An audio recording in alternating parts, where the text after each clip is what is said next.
Hello everyone, I'm Silverraptor and welcome to another Wargame Red Dragon replay video. For today, I have for you a tactical game because I know a lot of you guys who have been watching this video have been watching it for Wargame content. And yes, I have been playing other games and uploading those regularly, XCOM 2 and The Division. But for those of you who want to have a Wargame video, I decided to hop on and try to get a good replay game for you. Unfortunately, that day apparently the servers, Eugen servers, were wonky, so people were dropping from games left and right. But I have a game for you that might be was sufficient enough, I will say, for your entertainment, and I hope you guys will get an enjoyment from it. So I shall start away. Now, I did tell you that this is tactical, and what that means is that it's less points. We give a extra start amount, and then we receive less points over time. So it's going to be fewer troops to be brought in, but you have to be more smart and be more heavy micro. So you shall see how one does the heavy micro, I should say, in these type of games. Now, I am playing a Soviet Marine deck, and here I have, with this KA-29, I'm going to take my helicopter over, and I'm going to capture Anna. This map is Wanson Harbor, and normally it's a land-only map, but I'm actually playing on the variant of sea, as you can see from this reinforcement point, and my whole goal here is to bring in ships, because I am the Marine Division, while I put up some air defenses in case the enemy tries to do a helicopter rush around from the left. Now over on the right, I am joined with Richard 01 and Cruddy Turtle, and as we go and try to start establishing our line. Now, one thing about Wanson Harbor, as you notice, it is a very urban area, lots and lots of buildings, compounds. So this is a very heavy infantry-oriented map over here on the right, and there's even some shipping over here that troops can try to come down. Now at the start of this game, while my allies are starting to dig in, I'm bringing in a Nanushka. Now a Nanushka is a Soviet gunship, I guess I should say, gunboat is a better term. Has missiles, but the primary purpose of that is it has a very good anti-air air missile defense. Pretty good, decent range, and my goal was to bring it up here in order to screen off this area of both airplanes and men. Now, seeing that Richard didn't catch the enemy, I brought in a Yak-38 with napalm. Now, for the bombs, I dropped the napalm sort of right on top of the SASR, but the enemy moved them forward to get out of the napalm, but that kind of cut them off. With this napalm here, they can't really retreat. So that worked out quite well, as Richard's Commandozi ripped apart these SASR, and these Royal Marines are not faring very much better. Now, here my Mi-2 spotted that the enemy is bringing in ships of their own. Type 21 coming after my Nanushka right here. I followed up with Baku. Now, these Type 21s, they're not the best ships in the world. They're kind of old. The one thing that they do have going for them is that they have a very good long-range gun, a bow gun. But in terms of the missiles, they're not terribly accurate or powerful, and the defense missiles aren't the greatest either, as well as it not having good close-in weapon system. But they saw my Nanushka, and they thought that it would be easy pickings to take on, and normally they'd be right. 3 ships outnumber 1. But I bring up a Jianghu, I believe that's how it's pronounced, and what this ship is definitely meant for sea-to-sea combat. As I rotate the Nanushka to get its missiles targeted, and there they go, launched away.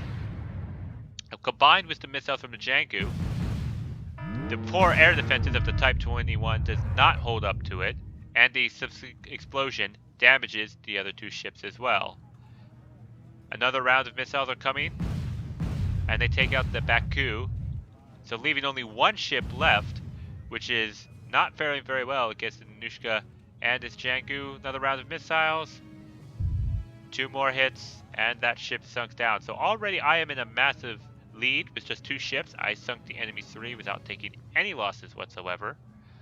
Over on the right, Richard has pushed far up with these excellent Komatozi and is even putting some Conqueror's M's. Now this is a very good decision, given how he's now at the point where he would see if any enemy infantry are coming forward. These Conqueror's M will also screen for any vehicles that might try to give any supporting fire if these infantry decide to push forward. Meanwhile, Cruddy Turtle is kind of just sitting here at these crossroads. Now these crossroads are important as the enemy can come across this bridge here, but the enemy has control of Dimitri. Oh, and it seems that he's aware of that now. He's moving his VDB-90 as some tanks are right here. They take some pot shots. So he knows that they are dug into Dimitri, which is giving them reinforcement points. And in a tactical game, any reinforcement points is worth it. However, we do seem to be in the lead, for we get +4 from center, and they only get +3 from Dimitri, as they don't seem to have captured Elena at all. Now these VDV-90s have gotten within RPG range of these STR V121s, and VDV-90s have a very powerful armor penetrating power, RPG-29. So that they definitely took out those tanks no problem, but some Volksman Jaegers and catching that the enemy was launching mortars was a very good retreat to get the VDV out of there, where they actually did their job in wiping out the tanks. Now here, my Nanushka's finally getting into position, and the reason why I'm rotating it around is because its bow gun is actually located right here on the rear. So if the enemy is moving any troops down here, the bow gun would be able to see and open fire from behind, but if the Nanushka was facing the other way, that could not happen. Besides, I wanted to have the missiles be able to face out in the sea. Even though its anti-ship missiles are out, I'm bringing up Amuna for resupply for both the Nanushka and the Jiangsu. So it's slowed down a bit. That's the thing mainly about tactical games, is that it does slow down. It's not a really fast game. It takes a lot of consideration and planning. You have significant less resources and troops in order to basically get a good decisive decision, or basically good engagement, and you don't want to lose troops, especially. It's the reason why I prefer it. A lot of micro management, as that Conqueror's M barely misses that vehicle, and it kind of gives the feeling of an actual war where you're trying to lose as few troops as possible. A ferret was trying to scout out my ships and gets taken out as my Jiangsu spots it, or as I should say, the Mi-2 spotted it for my Jiangsu, and the Jiangsu destroyed it with its bow gun. So here we are. We're just the slow pace. I've moved up the KA-29 that I brought my CV over onto the left, because these have 80 rockets in the rocket pod. It's still a very good support for any infantry that might show up. So I'm keeping it in the back line in case it could be of any use as we try to make our push forward. Now, one thing about Soviet Marine decks is they can't actually bring in any real helicopters apart from these transport helicopters. No air support, close air support to provide for infantry. So this is the best I got, basically. Now I do have my ships as the first line of defense against any aircraft that the enemy might send, but I also had set up, before these ships were out here, a range of missile defenses right here in case the enemy tried a helicopter push, and this is sort of a second line of defense against air. So I am well secured here on the seaside for the Marines, as the enemy seems to be mortaring my Jiangsu. Now, even though it's a big, massive ship, these mortars can still do damage to it. As you can see, it's taken off a chunk of health, so I do move it out of the way in case the enemy is doing another barrage, which it looks like they're doing. I hope my Muna doesn't get to the path. Nope, they miss. So I moved it around just in time. The enemy has decided to get rid of my ships with an anti-ship artillery truck, firing these missiles, but the Jiangsu has very good close-in weapon system, and follow up with the medium close-in weapon system of the Nanushka, which is able to provide different vantage point to take out those missiles. None of them get through, so my ships are well defended against them, other than the fact that they're being mortared annoyingly. So even though they're taking a little bit of damage from these mortars, it's not sufficient enough to cause me serious worry. Now it seems like Cruddy Turtle is taking a very slow and steady push into Dimitri. He managed to neutralize Dimitri, so the enemy is getting significantly less points to try and to hold us off. And Octavian surrenders and leaves the game. So obviously he's not going the best for him. So it's understandable.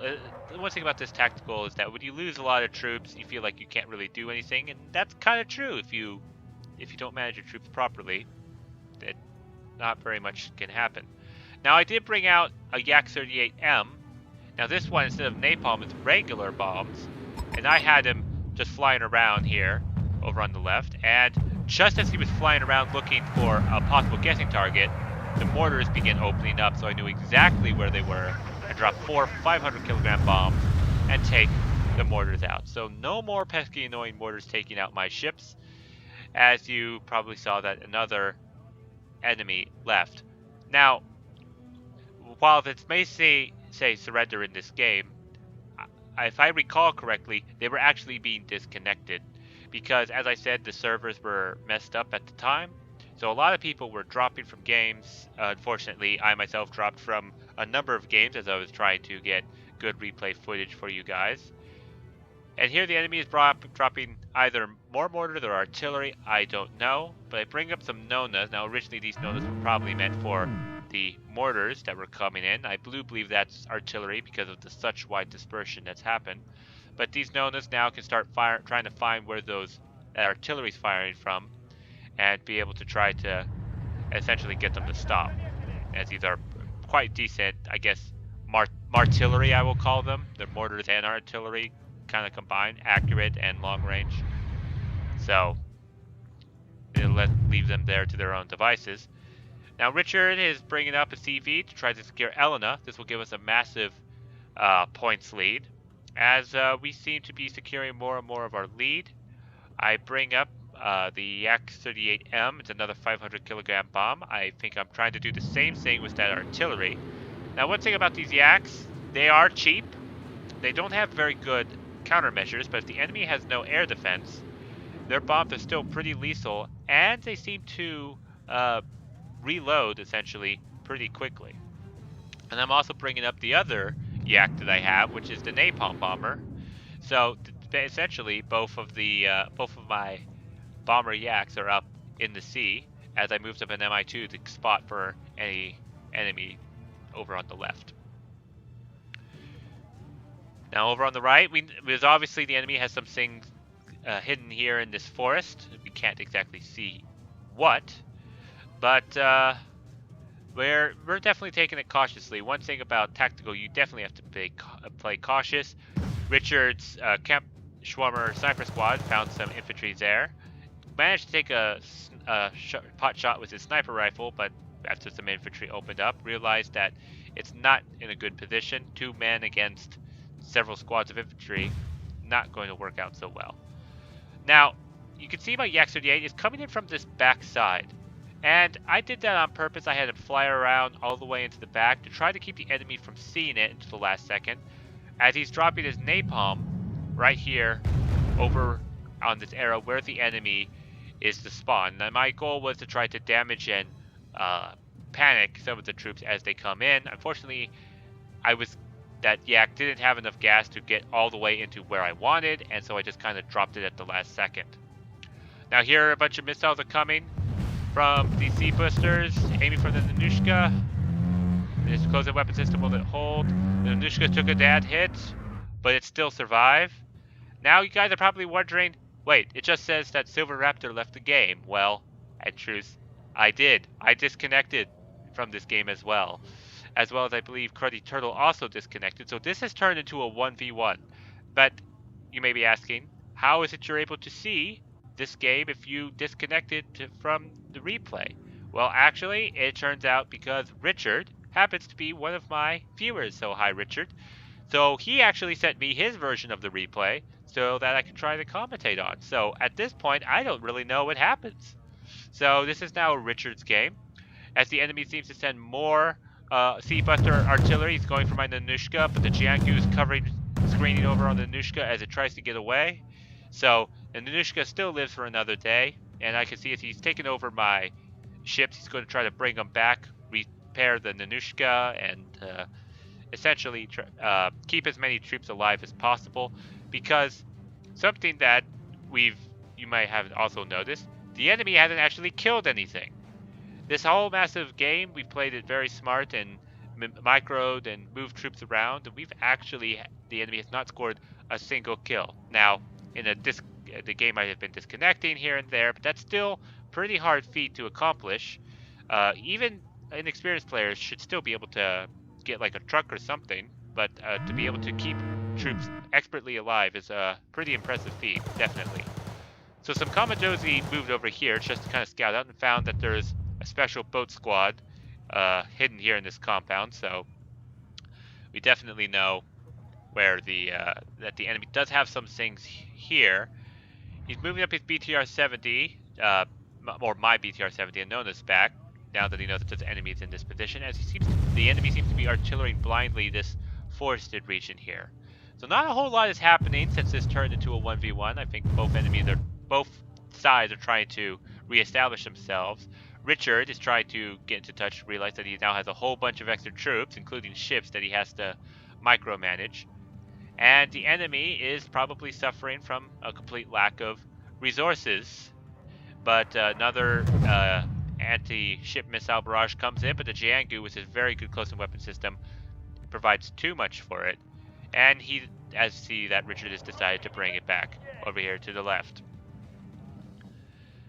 So more artillery is coming in from the top over here. It looks like they do manage to hit some Machutsins. It looks like they're just trying to guess where our CV might be to try to slow us down, as the enemy doesn't seem to have a lot of resources to rely on. A couple more anti-ship missiles come out, but miles away, the Jiangu manages to shoot him down, no problem.